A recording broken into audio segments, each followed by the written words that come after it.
Một siêu phởn đây anh em ơi, siêu phởn cực đẹp luôn. Anh em nào cần thì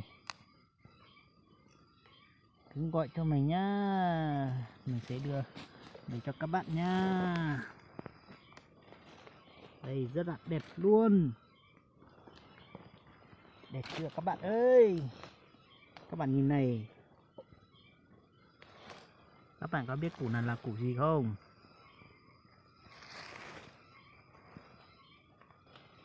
Rất là đẹp luôn nha các bạn nhá. Đi.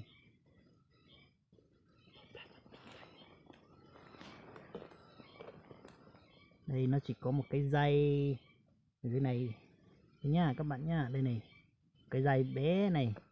Đây.